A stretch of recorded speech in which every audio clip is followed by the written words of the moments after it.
this video, I will be making Queso de Nápoles from The Art of Mexican Cooking by Diana Kennedy, published in 1989. As I've said in previous videos, this is the book I recommend to anyone as a first book for learning how to cook real homemade Mexican cuisine. It's probably in my top 5 books that I recommend overall for any type of cuisine, and I love to cook from it personally. Queso de Nápoles is one of those recipes that there are a lot of variations of out there. In fact, Kennedy has a different recipe for it in another one of her books, The Essential Cuisines of Mexico, but this version is the one that I like the best personally. If you like Hispanic desserts that ooze caramel and dulce de leche flavors with a rich, creamy texture, then this is the recipe for you.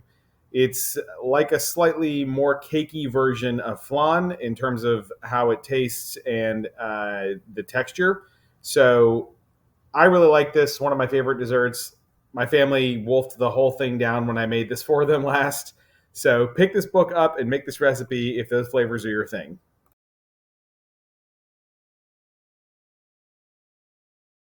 Here is the setup for our Queso de Nápoles. It's pretty simple. There is some chemistry involved, but you don't need a lot of ingredients to do this one. So we've got baking soda, we've got egg whites without the yolks. We've got sugar, we've got whole almonds, we've got ground almonds I just ground up in the spice grinder. I'll put a link to the spice grinder if you don't have one, of the one that I use that is pretty reliable. And we've got whole milk. And like a lot of Hispanic desserts, there's not a lot of complexity to this, but when you make it, it comes out really good. So we're gonna go ahead and no long intro, we're just gonna hop into the kitchen. All right, so the reason I have a big gallon of milk instead of just whatever amount that I needed was because you need a lot for this recipe. So we've got our oven on low heat, and our oven is preheating to 400 degrees for later as well. Fahrenheit, of course, but this is 1.5 quarts. And for those of you that don't use quarts, that is 6 cups. So it's a lot. So we're just gonna go ahead and put 6 cups of milk into our pan. So that's another thing, is make sure you have a pan that's large enough to accommodate that quantity.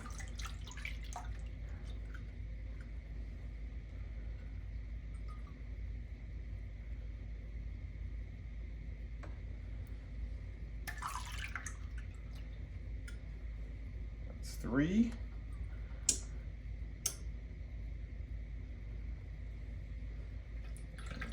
4.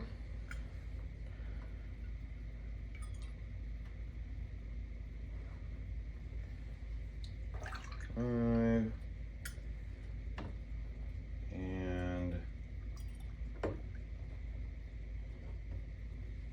6. Okay, so that's all of the milk.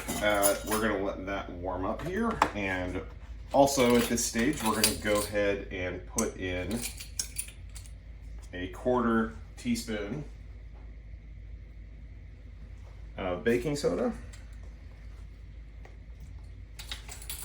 and all of the sugar.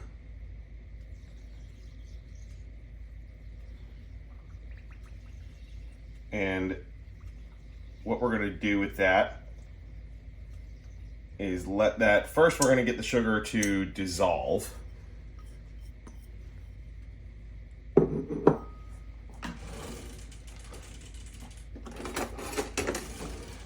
We're just going to get the sugar to dissolve, and once it's fully dissolved, we're going to turn the stove up. And obviously, I've spilled a little bit there, which I'll wipe up in between shots here, but once it's dissolved, we're going to turn the heat up, and we're going to get this to slowly bubble off some of the liquid until it gets the consistency that we want. And that's going to take about 20 minutes or so. So just sort of use your spoon here to just sort of feel when you don't feel the sugar grains anymore. And then we'll get this going in earnest here. So, okay, I will see you guys at the next step. All right, our milk and sugar mixture has reduced a bit here. So what we're gonna do now is we're gonna go ahead and put our ground almond in.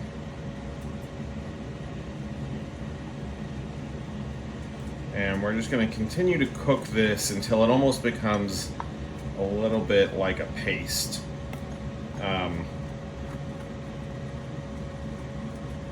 Yeah, that's a pretty good description. You want it to be able to see the bottom of the pan as you stir it. So that's the consistency we're going to want it to get to eventually here. So, all right, just incorporate that in, and I'll be back when we get to where we want to be and show you guys what the proper consistency of this is. Okay, this is really thick. You can see, and as I take it off the stove, it's going to get even thicker as it cools down. So this is about the consistency that you want. When you get more used to making pastries and desserts like this, you'll just sort of know that this is what you want. But that's part of why I show you in videos. So I'm going to take this off of heat, and before we do anything else, we want this to go all the way back down to room temperature. So it's going to take a little bit to cool here, and like I said, it's going to continue to thicken and get more to like a paste-like consistency as it cools down. So I will meet you guys back at the next step. All right, our mixture is cooled here, and we are preheating the oven to 400 degrees. I just want to show you how thick that is now. That's the consistency that we want here.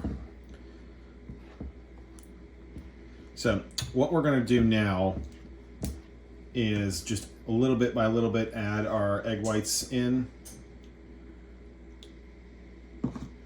You don't want to put them all in at once. We're going to add them in bit by bit here and just get them incorporated into the mixture.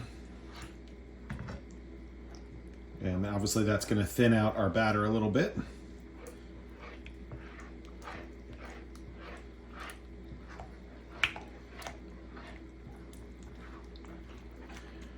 You'll notice there was a big color change in this as I cooked it too, and that's not just because, it is because of the almonds, but it's not just because of the almonds. That milk, as it reduces, changes color as well, and it takes on a very, very nice nutty flavor, obviously helped along again by the almonds that we put in. But it's something that's really, man, it's just really good. I sort of encounter it mostly in either Latin and Mediterranean desserts, more so than other places, but I'm sure other places do it too, but it's super common in those types of cuisine. All right, let's get some more. Our oven is ready.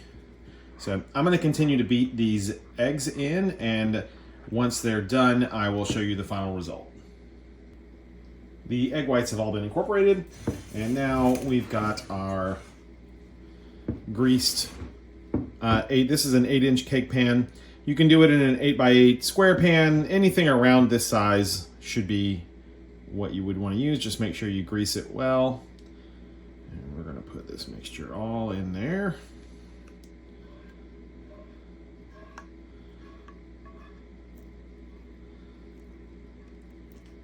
And this is going to puff up a little bit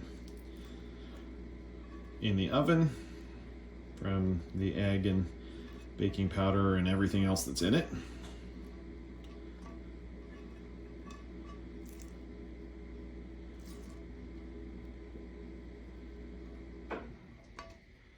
Okay.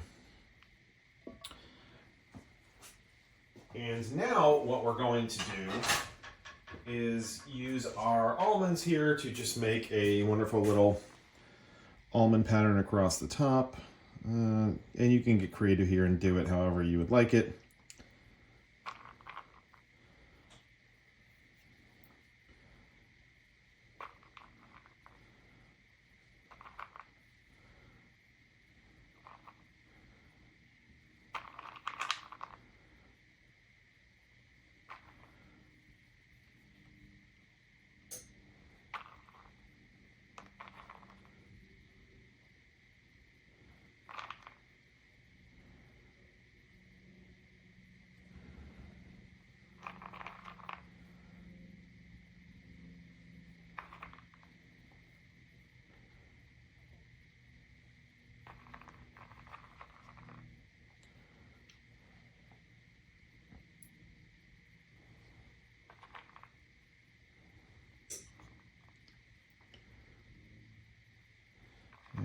usually like to put a little,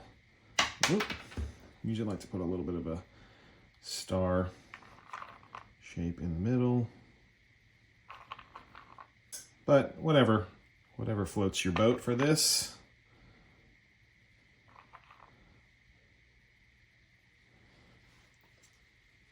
All right, and that's all there is to it. So I'm going to go ahead and put this in the oven and show you guys the result. It's going to go in at 400 degrees Fahrenheit for about 30 minutes. So I'll show you the result when I pull it out. Okay, I just took our Queso de Nápoles out of the oven. I didn't quite capture this, but this puffed up to the point that it was an inch over the rim here, and it was like up like a souffle. You want to let this now cool back entirely all the way back to room temperature before you do anything else with it. So that's what we're going to do. And as you can see, it shrinks rapidly once it starts to cool. So don't be alarmed if you take this out of the oven and it's sticking up super high. That's completely normal, and it'll shrink back down to the consistency of sort of like a cheesecake, but I'll show you that when we get there. But I wanted to show you this step because it could potentially be alarming, but that's normal, and this is going to continue to cool. So I'll be back after we have cooled down our queso.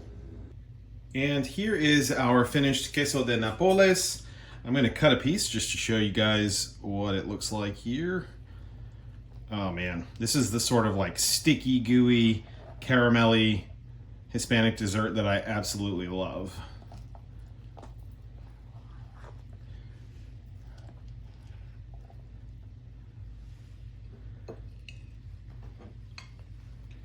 Look at that.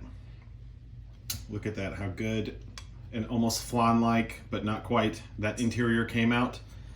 This is a good looking dessert that we are gonna enjoy tonight. So that is Queso de Nápoles. Remember, there's a lot of different variations of this, so I'm sure you'll see other recipes out there. I encourage you to try them out. If you enjoy my content, please like and subscribe, and I'll see you at the next video.